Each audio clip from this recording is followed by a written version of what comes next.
السلام عليكم، عاملين ايه؟ يا رب تكونوا بخير دايما. اهلا بيكم في فيديو جديد في يلا مع علاء. لو انت اول مره تشوفني والفيديو عجبك يا ريت تنسانيش باحلى واغلى واكبر لايك وشير وتتابعني وتشترك الوقت معايا. ولو انت او انت من المتابعين اشكركم على الثقه الغاليه ديت. النهارده الاربع زي ما احنا عارفين كل يوم اثنين واربع هيبقى فيه حلقه جديده من حلقات اعرف. في كتاب جميل جدا انصح الكل انه يقراه اسمه كيف تكسب الاصدقاء وتؤثر في الناس لديل كارنيجي. اتكلم الحلقة اللي فاتت وكانت بعنوان 12 وقلت فيهم عن 12 طريقة لو فهمتهم وعملت بيهم هتقدر تكسب بيهم تفكير الناس. هنتكلم النهاردة في حلقة جديدة من حلقات اعرف عن أول قاعدة من قواعد ازاي تكسب أو تقرب الناس لطريقة تفكيرك بعنوان ما تجادلش. يلا بسرعة نبتدي حلقة النهاردة يا شباب. هقول لكم على 3 كلمات مهمين جدا افتكروهم دايما في اي حوار بينكم وبين اي حد، وهما تجنب الزاوية الحادة. يعني ايه؟ بص، مهما كنت صح واللي قدامك غلط اوعى تقوله في وشه انه غلط، او تحاول تصحح عليه بشكل مباشر وتحسسه انه غلط. ده لو انت عايز توصل لاحسن نتيجة في الجدال، وهي انك تتجنبه لو مش مهم قوي. طيب لو مهم، في الحالة دي انت هتعمل ايه؟ سؤال حلو، سؤال جميل. تتجنبه برضو. ما تدخلش نفسك في حوارات او جدال ملهاش نهاية وكلام كتير انت ولا هتعترف انك غلط ولا هو هيعترف انه غلط. فعلى ايه تدخلوا نفسكم في جدال ملهوش نهايه؟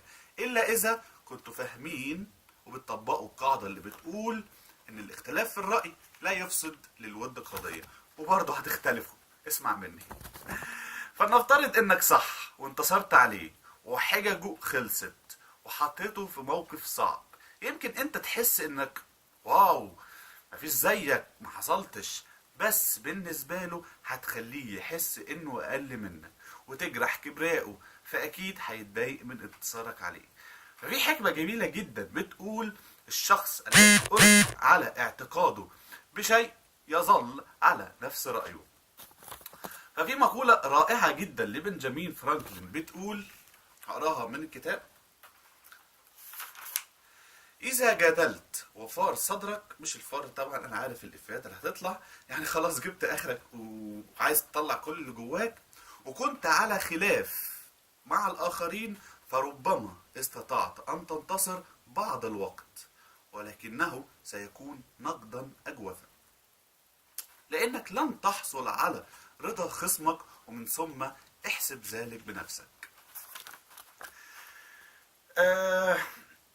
انت ممكن تحس انك بتجادل وانك كويس جدا في الجدال ومفيش زيك والكلام ده كله، لانك ممكن وانت بتجادل تكون صح، لكن رغبتك في تغيير رأيه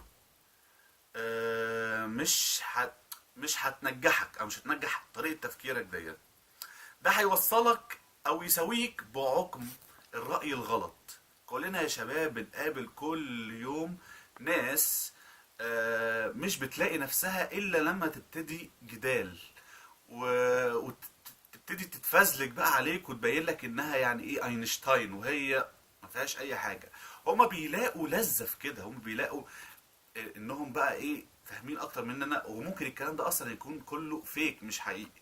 فما تدخلوش نفسكم في جدال ملهوش نهايه مع ناس ملهاش لازمه مثلا او الكلام ده كله، او مش هتقتنع بوجهه نظرك بتوفر كلامك احسن. دايما انا بقول لنفسي ولاي حد حاجه مهمه جدا، وبتقول ان الكراهيه لا تنتهي بالكراهيه ولكن تنتهي بايه؟ بالحب. طب الجدال لا ينتهي بالجدال ولكن ينتهي بايه؟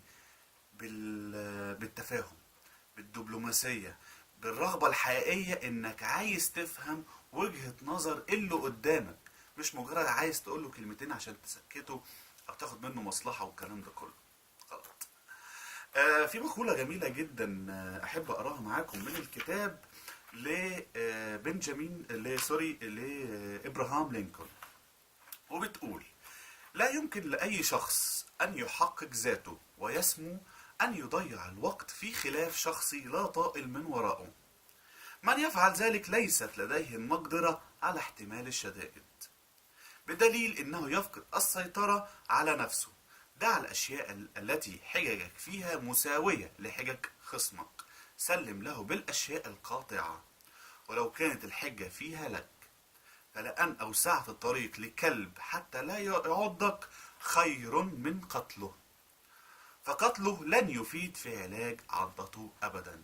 فلو عايز توصل لأحسن نتيجة في الجدال اتجنبه، أو امشي على أول قاعدة اللي هي بتقول لا تجادل وأفضل طريقة لكسب النقاش هو تجنبه.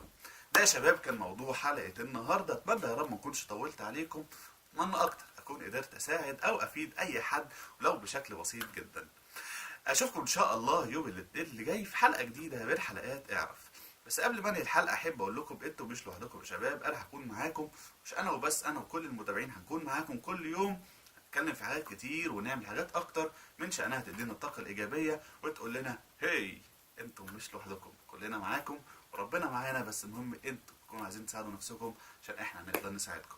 هسيب لكم لينكاتي في الفيديو عشان اي حد يحب يتواصل معايا. يهمني جدا اعرف رايكم، افكاركم، ملاحظاتكم، حتى انتقادكم في حلقه النهارده.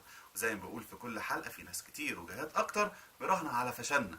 يا ريت ما تدوش فرصه لاي حد يراهن على فشلنا ويكسب الرهان، لان مقامنا غالي وعالي جدا. ده كان فيديو النهارده، اتمنى يا رب يكون عجبكم. ولو عجبكم يا ريت تبخلوش عليا باغلى واحلى واجمل لايك وشير وتتابعني وتشترك الوقت معايا في الحلم، عشان انت او انتي بقيتوا جزء من حلم عظيم. ده كان فيديو النهارده، اشوفكم بكره فيديو جديد وحلقه جديده ويلا جديده في يلا مع علاء. Stay positive. You أسا. السلام عليكم.